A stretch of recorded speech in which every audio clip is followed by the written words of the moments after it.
Hi hello నమస్తే welcome to my channel Vara's kitchen adventures. ఈరోజు మన వీడియోలో గుమగుమలాడే Telangana style mutton gravy curry. ఈ మటన్ గ్రేవీ కర్రీని ఎలా ప్రిపేర్ చేసుకోవాలో చూసేద్దాం. ముందుగా కావాల్సినవి మీడియం సైజ్ 3 ఉల్లిపాయలు, 2 టమాటాలు, బిర్యానీ స్పైసెస్. ముందుగా ఉల్లిపాయల్ని చిన్న చిన్న ముక్కలుగా కట్ చేసుకొని మిక్సీ పట్టుకోవాలి. ఇప్పుడు టమాటా ముక్కల్ని కూడా వేసుకొని మిక్సీ పట్టి పక్కన పెట్టుకోవాలి. ఇప్పుడు స్టవ్ ఆన్ చేసుకొని ఒక గిన్నె పెట్టుకొని కర్రీకి సరిపోయేంతగా ఆయిల్ వేసుకొని ఆయిల్ బాగా వేడెక్కాక బిర్యానీ ఆకు, బిర్యానీ ఫ్లేవర్, దాల్చిన చెక్క, సాజీరా, కొద్దిగా జీలకర్ర వేసుకొని ముందుగా మనం పేస్ట్ చేసి పెట్టుకున్న ఉల్లిపాయ పేస్ట్ని కూడా వేసుకొని మంచి బ్రౌన్ కలర్ వచ్చేంత వరకు ఫ్రై చేసుకోవాలి. చూసారు కదా, ఇది బాగా ఫ్రై అయిన తర్వాత టమాటా పేస్ట్ కూడా వేసుకొని బాగా కలుపుకోవాలి.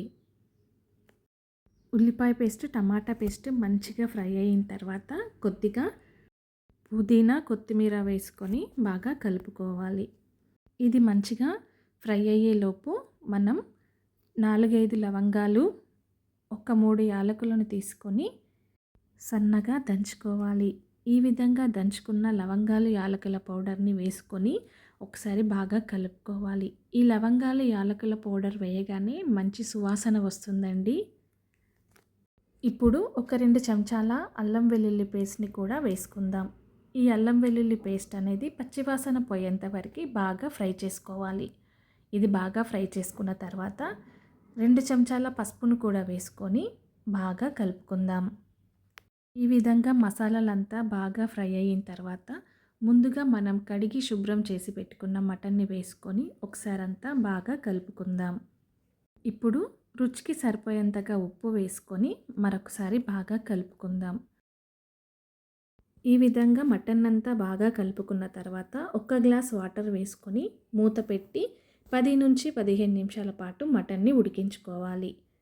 15 నిమిషాల తర్వాత మూత తీసి మటన్ అంతా ఒకసారి మంచిగా కలుపుకున్న తర్వాత కారం వేసుకోవాలి. అలాగే ఎండు కొబ్బరిని కూడా వేసుకొని మటన్ అంతా ఒకసారి బాగా కలుపుకోవాలి. ఈ విధంగా మటన్ అంతా బాగా కలుపుకున్న తర్వాత కొద్దిగా నీళ్ళను వేసుకొని మూత పెట్టుకోవాలి. ఈ మూత మీద బరువుగా ఉండేది ఏదైనా పెట్టి ఒక 20 నిమిషాలు మంటని మీడియం ఫ్లేమ్లో పెట్టుకొని ఉడికించుకోవాలి. ఇక్కడ నేను మూత మీద రోల్ని పెట్టి మటన్ని ఉడికిస్తున్నాను. 20 నుంచి 25 నిమిషాల తర్వాత మూత తీసి మనం మటన్ ఒకసారి ఉడికిందో లేదో చూసుకోవాలి. చూసారు కదా, మటన్ ఎంత చక్కగా ఉడికిపోయిందో. చూస్తుంటేనే నోట్లో నీళ్ళు వచ్చేస్తున్నాయండి. ఇప్పుడు కొద్దిగా గరం మసాలా, అలాగే కొద్దిగా ధనియాల పొడి కూడా వేసుకొని మటన్ అంతా ఒకసారి బాగా కలుపుకోవాలి. ఇప్పుడు ఒక 5 నిమిషాలు మటన్ని ఉడికించుకున్న తర్వాత కొత్తిమీర వేసుకొని మరొకసారి కలుపుకొని స్టవ్ ఆఫ్ చేసుకుంటే తెలంగాణ స్పెషల్ గుమగుమలాడే గ్రేవీ మటన్ కర్రీ రెడీ అయిపోయింది. అయితే మీరు కూడా ఒకసారి తప్పకుండా ఈ మటన్ గ్రేవీ కర్రీని ట్రై చేసి చూడండి, చాలా బాగుంటుందండి. మరి ఈ గ్రేవీ మటన్ కర్రీని ట్రై చేయాలంటే మా ఛానల్ని లైక్ చేయండి, షేర్ చేయండి, కామెంట్ చేయండి అండ్ సబ్స్క్రైబ్ చేసుకోవడం మాత్రం అస్సలు మర్చిపోకండి. Thank you.